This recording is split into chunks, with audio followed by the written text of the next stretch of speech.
Good evening, it is 5 p.m. and this is Today in YGK on CFRC 101.9 FM, broadcasting from Lower Carruthers Hall on Queen's Campus in Kingston, Ontario. Today in YGK is brought to you by your CFRC News Collective, Ara Macaulay, Jessie Bell, and Jenny Hinch. CFRC's news programming is made possible by the generous support of the Community Radio Fund of Canada, the Local Journalism Initiative, Queen's University Career Services, and for our podcasts, Smith Engineering at Queen's University. I'm CFRC's broadcast journalist Ara Macaulay, and here are your local news headlines.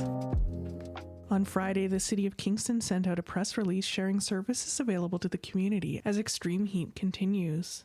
While the most recent orange heat warning has been lifted for the region, temperatures are still expected to hover between 25 and 28 degrees throughout the rest of this week, not taking the humidex into consideration, which can often make it feel much hotter. The release, which acknowledges the increasing frequency of consistently high temperatures and extreme heat events, outlines the ways in which the city is working to ensure everyone, and particularly individuals who are unhoused, has access to spaces to stay cool, safe, and healthy during volatile weather.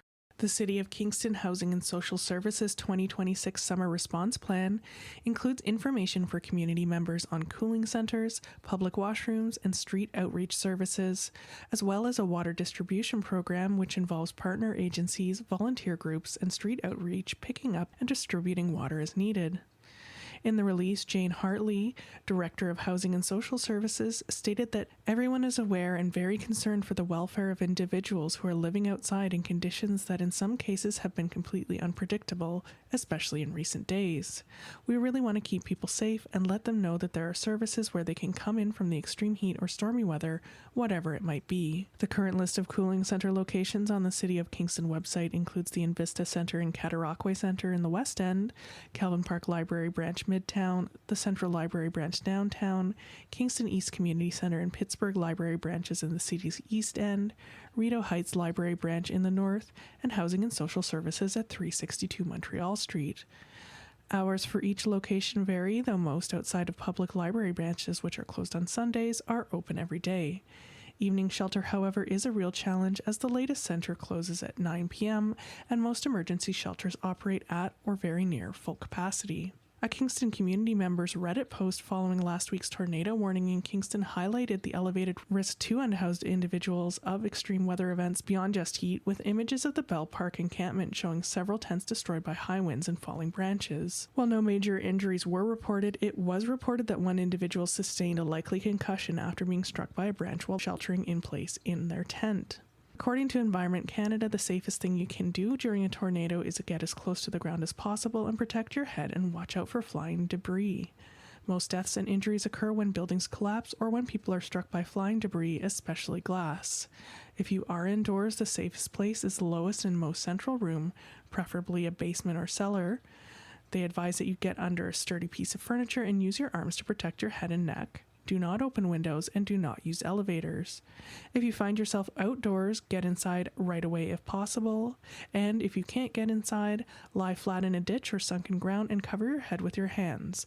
Do not go under an overpass or bridge. For extreme heat events, Environment Canada advises those outdoors to slow down, drink water, and stay as cool as possible by wearing light, loose clothing and keeping in the shade. According to a 2025 article published by the Journal of Urban Health titled Heat-Related Health Risks for People Experiencing Homelessness, a Rapid Review, extreme heat poses a significant public health threat for people experiencing homelessness who faced heightened risks due to prolonged outdoor exposure and limited access to resources. It noted that in addition to physical health-related health risks, mental health and substance use disorders can also be exacerbated by heat exposure, all of which can lead to a significant increase in emergency department visits among unhoused individuals during heat events. The research argues that improving housing access and stability is essential as a long-term strategy to decrease homelessness and reduce heat stress in this vulnerable population, and underscores the need for inclusive interventions such as accessible cooling centers with targeted programming, regular access to water, and tailored healthcare services. The city notes that so far in 2026, approximately 10,600 bottles and 420 cases of water have been distributed, with 139 cases distributed in June alone. The 2026 Summer Response Plan, which can be found on the city's website under Homelessness Services, provides a list of day and emergency shelters and drop-in services such as meals and social services. For more on this topic, be sure to tune into Wednesdays Today in YGK, where we'll be speaking to a communications specialist from Southeast Public Health about what individuals can do to stay safe during extreme heat events, as well as warning signs to look out for. Also speak to representatives from the Kingston chapter of SCAN, Seniors for Climate Action Now, about their proposal before City Council to proclaim July 15th, 2026 as Extreme Heat Awareness Day in the City of Kingston, stating that extreme heat is the most dangerous of all climate change events combined. Vulnerable citizens, including the very young, seniors, those with chronic diseases, outside workers, the unhoused, and those living in poverty are all at risk. Kingston citizens should be aware of the dangers of extreme heat and know how to protect themselves. Covering a story that may have been overshadowed by other discussions, coming as it did at the tail end of last council meeting, which ran for nearly 5 hours, council voted unanimously in favor of a motion put forward by Councillor Glenn to direct staff to advocate for the city at the federal level. The motion came in response to the federal LeBlanc-McKinnon discussion papers and called for formal partnerships with federal government. Whereas Kingston is not asking for special treatment, but to be recognized for what it already is, a proven national asset, a functioning defense hub, a research and health sciences center, and community that has served Canada's national interest for generations. We don't get noticed if we don't speak up, so it's important to do that. On May 8th, the Government of Canada launched an engagement period to propose a simplified and accelerated process for federal regulatory reviews, citing current timelines that can see decisions on federal reviews exceed 12 months.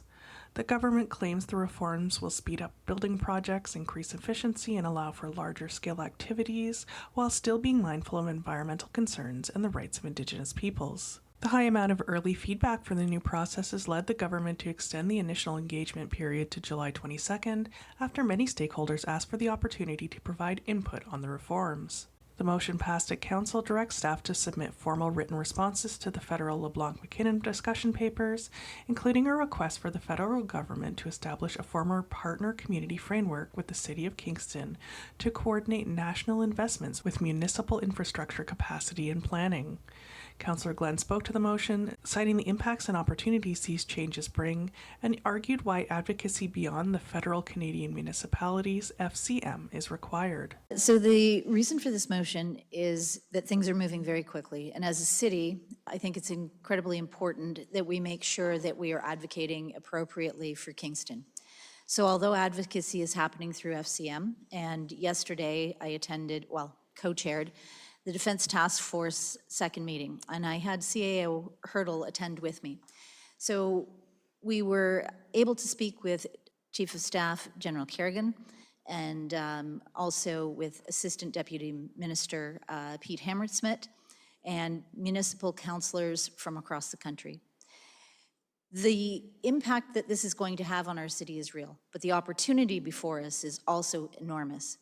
So the biggest thing that I think we need to do right now is to support all of the various agencies, bodies, and organizations in our community. And by advocating in this way, we can do that. We know that change is coming, and we know that there's going to be pressure put on infrastructure. We've already had a very long discussion this evening about infrastructure. Glenn further spoke to the development of a Defence Community Infrastructure Fund. So one of the things that FCM is advocating for is a Defence Community Infrastructure Fund. So we're asking that money that's already allocated be set aside to ensure that should any military building get done here, that they commit to investing in our community. So not just the pipes, but also into the soft infrastructure like childcare, doctors, also housing, so that not everything necessarily lands on the base. So this is a really important piece because what's coming is going to be huge. The estimate right now from the base commander is that in the next couple of years, we're going to see 1,000 new positions on the base. That's 1,000 new families.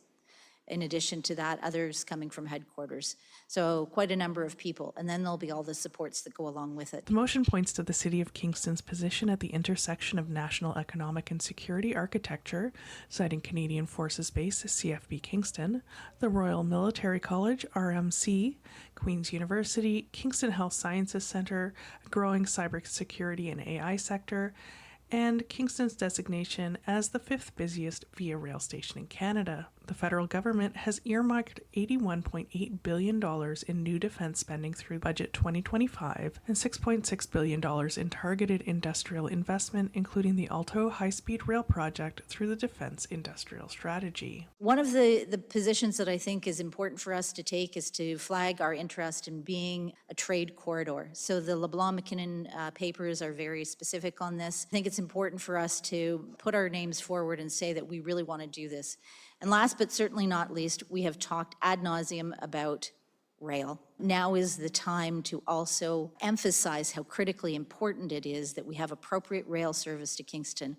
Our primary product from the defense side is going to be people. It's going to be individuals who are innovating, who are creating the next great thing, who are actually providing that innovation to the defense. We've got to be able to get those individuals in and out of here easily. So if we're going to expand the number of people on the base, if we're going to be able to bring experts in and out and allow them to collaborate together, they need to be able to get here quickly and easily. The motion argues that ambition at the national level must translate into partnerships at the local level, stating the federal government cannot build 125,000 new defense jobs, modernize national supply chains, and construct a 60 to 90 billion high-speed rail network while leaving communities that host its military bases, train its officers, conduct its defense research, and carry its passengers to absorb the consequences on property tax revenues. The turnaround time for these is quick.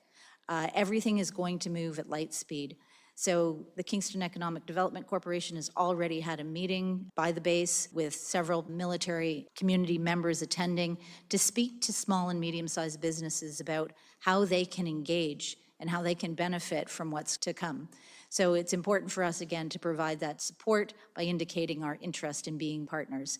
So although this is happening again at the national level, it's important that we speak up as a community because we are one of the key hubs here. We could really bring some amazing things here to the city that would impact us economically in an incredibly positive way. That wraps up your headlines for this evening. Next up is Jessie Bell with your CFRC Sports Desk. This is Jesse Bell with your sports report brought to you by CFRC Power Plays, and today we are once again taking a look at the NBA offseason, including a massive trade involving the Toronto Raptors. The Charlotte Hornets continue to trade off some of their key young core, sending forward Miles Bridges along with a 2029 first and 2027 second round pick to the Phoenix Suns in exchange for Grayson Allen, Royce O'Neal, and a 2033 first round pick.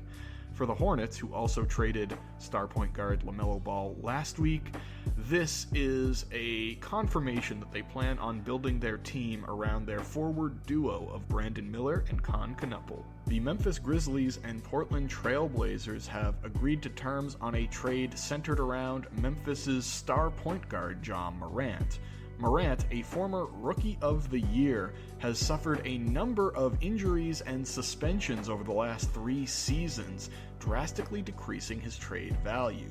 As such, the Memphis haul is much smaller than what it would have been, say, 2 years ago. Memphis does get 2 solid forwards in Grant and Murray, but if things work out for the Trailblazers and Morant returns to his all-star form, they may have a perfect pairing alongside veteran point guard Damian Lillard. A blockbuster trade involving the Toronto Raptors was made as the Raptors sent forward Brandon Ingram, guard Grady Dick, 2 first-round picks, 2 second-round picks, and a first-round pick swap to the Los Angeles Clippers in exchange for Kawhi Leonard. Leonard last played for the Raptors in 2019, leading the squad to, so far, their only NBA title in franchise history. Kawhi is coming off one of his better and healthier seasons in 2026, putting up 27 points a game while also providing elite defensive ability. This is a high-risk, high-reward deal for the Toronto Raptors. let's look at some of the pros and potential cons at play here. One of the big pros for the Raptors is the obvious upgrade from Brandon Ingram to Kawhi Leonard. Ingram underperformed especially in the 2026 playoffs, and the Raptors also give Grady Dick a fresh start. Dick looked promising in his rookie season, but hasn't lived up to that potential since.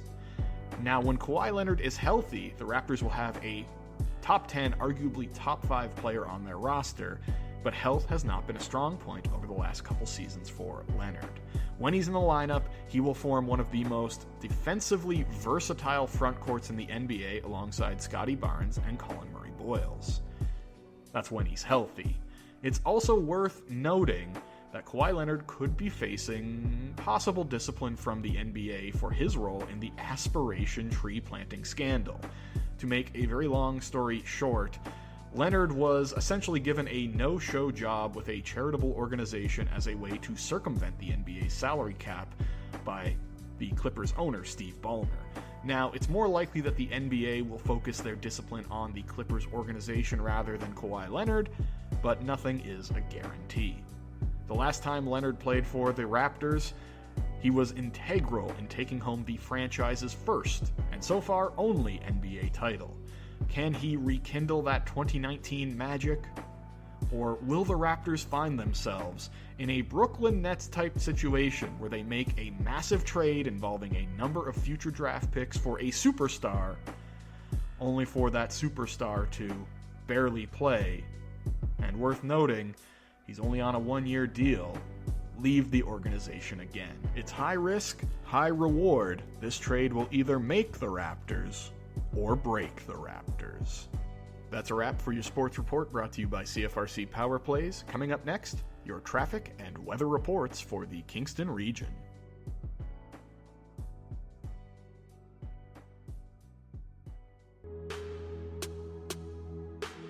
This is your City of Kingston traffic report for the week. Bath Road from Sir John A. Macdonald Boulevard to Portsmouth Avenue. Expect delays for the installation of intersection pedestrian signals. The city is installing these signals at several locations to make it easier and safer for pedestrians to cross busy roads. They are being installed at the following intersections: Bath Road at LaFleur Park, Concession Street at Kings Court Avenue, and Stephen Street at Patrick Street. Wright Crescent at Palace Road to Palace Road is closed for a contractor to complete roadway repairs, pedestrian safety and access improvements, and traffic calming features on Wright Crescent. Norman Rogers Drive from Sir John A. Macdonald Boulevard to Van Order Drive. Starting June 15th, Norman Rogers Drive is closed to through traffic to facilitate roadway rehabilitation and configuration improvements. This work will improve road condition, accessibility, and safety for all road users, including students, families, and local residents. The City of Kingston and Utilities Kingston are in the midst of a reconstruction of Princess Street. This major infrastructure project includes upgrades to underground and above-ground utilities, as well as improvements to enhance safety and comfort for pedestrians and cyclists. The City of Kingston is undertaking asphalt resurfacing on Johnson Street from University Street to Sydenham Street and Berry Street from Brock Street to Clergy Street West. Work includes the installation of a new top lift of asphalt and new pavement markings. Motorists and residents should expect daily road closures from 7 a.m. to 7 p.m. with limited access during paving operations. Residents are asked to follow all posted signage and traffic control. The project is expected to be complete by July 10th.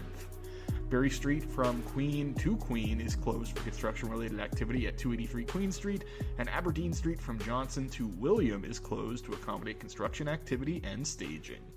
This is your Environment Canada weather report for the Kingston region. We begin with Monday, July 6th. 27 is your high, feeling closer to 30, so still quite warm, but not quite at the level that we saw last week. UV index of 10, so if you are outside, make sure you put on your sunscreen. Tuesday, July 7th, similar conditions, 27, just a shade warmer, feeling closer to 31, and it's going to be a very humid day with a lot of sunshine, another UV index of 10. Wednesday, July 8th, 26 is your high, and because of the cloudy conditions, it's going to feel like 26, UV index only of 6, dropping down to 18 overnight.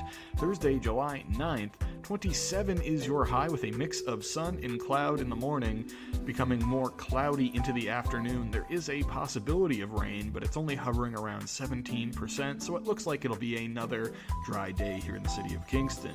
Friday, July 10th, 27 is your high, feeling like 28 with the clear conditions in the forecast. A very sunny day here in the city of Kingston. Perfect start to your weekend. Saturday, July 11th, 26 is your high, feeling closer to 29. A few clouds in the sky, but largely sunny conditions, dropping down to 18 overnight. Sunday, July 12th, a beautiful, crisp, bright, sunny day here in the city of Kingston, feeling closer to 30, UV index of 9, dropping down to 18 overnight. And then starting off next week, Monday, July 13th, 25, cloudy with a 55% chance of precipitation. It will be quite humid, feeling closer to 29 degrees, factoring in the humidity. Hello, Kingston, and welcome back to CFRC 101.9 FM. Broadcasting from Kingston, Ontario, I'm CFRC's Community News and Arts Coordinator, Jenny, and this is your weekly events and concerts calendar brought to you by Flying V Productions. Whether you're looking for live music, community events, workshops, markets, or family-friendly activities, there is plenty of happening in Kingston this week, so let's get into it. Starting off strong with Monday, the TED Center opens Paper Pulse Regeneration, a new exhibition exploring sustainability through paper-based art. If you're looking to brush up on your French, Café Franglais takes place over lunch on Sydenham Street. In the evening, Craft and Create returns to the Central Branch Library, while live music includes Nolan Hubbard at the Cove-In, the Mourning Doves at Musiki, and Jake Vondeland and the Sturgeon River Boys at Signal Brewery. Tuesday offers a few unique activities, including ASL Workshop on Sydenham Street and Teddy Bear Hospital at the Central Library, where kids can bring their favorite stuffed animals to learn about healthcare in a fun, hands-on way. Salsa in the Square also returns to Springer Market Square with music from Los Garcia, while the evening features Bill Kirchen performing at the Pros and Cons benefit on Wolf Island. Wednesday features a creative mix of activities around the city, including the Solar Punk Writing Lab at Calvin Park Library and games in the square downtown. Music lovers can catch the Limestone Jazz Collective as part of the Swinging Summer Concert Series at City Hall, along with performances by Jay Harris at Spacers Dockside and Arm's Length, Mile End, and Meathead at the Broom Factory. Thursday marks the start of the Kingston Buskers Rendezvous, filling downtown streets with buskers and performers throughout the weekend. Families can also enjoy stories in the square, while the evening includes drag bingo at Daft Brewery and Buddhist meditation classes at the Sphere. Live music highlights include Mo Kenny at the Broom Factory, Matthew Holtby, Lane Rodsepp, and Daniel Raymond at Musiki, and Queer Kong at Hotel Wolf Island. Friday brings plenty to explore with the Buskers Rendezvous continuing downtown and a quick and cute card making and scrapbooking workshop at the TED Center. In the evening, Kicking It Country takes over the City Hall atmosphere, while music fans can catch In the Key of Blue at the Isabel Bader Center. Tim Baker at the Hayloft Dance Hall, the Oreos at the Waterfront, and Violet Archers with Hugh Christopher Brown on Wolf Island. Heading into Saturday, the Busker Rendezvous continues along the Saturday Session Concert Series in Confederation Park. Other highlights include the Mending Way Clinic at Cultivate Arts Common, the Napanee Country Jamboree, Tunes in the Tower featuring Kevin and the Kitchen Sink at Murney Tower, and another performance in the Key of Blue. Live music also includes Who's Here at Spacers Dockside, Jason Kent at the Cove-In, and Ginny and Rearrangers with Squid Pistol at Overtime Sports Bar. Wrapping things up Sunday, the Memorial Center Farmers Market returns from 9 a.m. to 2 p.m., while the final day of the Kingston Buskers Rendezvous continues downtown. Music includes the afternoon performance of In the Key of Blue, Head Over Heels at the Cove-In, Steve Gerberson open mic, and live band karaoke with the Oreos at the Merchant Tap House. That's your weekly events and concert calendar for July 6th through the 12th, and for more information on any of these events, visit the CFRC website and keep it locked right here on CFRC 101.9 FM. This is your events calendar brought to you by Flying V Production, bringing live theater, comedy, and unforgettable entertainment to audiences across Kingston. Be sure to check out their up-and-coming shows and events through the season. I'm Jenny, thanks for listening, and have a great week, Kingston! Thank you for tuning in to CFRC's local news programming. To revisit episodes of Today in YGK and listen on the go, be sure to head to our podcast network at podcast.cfrc.ca. Today in YGK is brought to you by the generous support of the Community Radio Fund of Canada, the Local Journalism Initiative, Queen's University Career Services, and for our podcast, Smith Engineering at Queen's University. Be sure to stay tuned for more CFRC programming coming up next.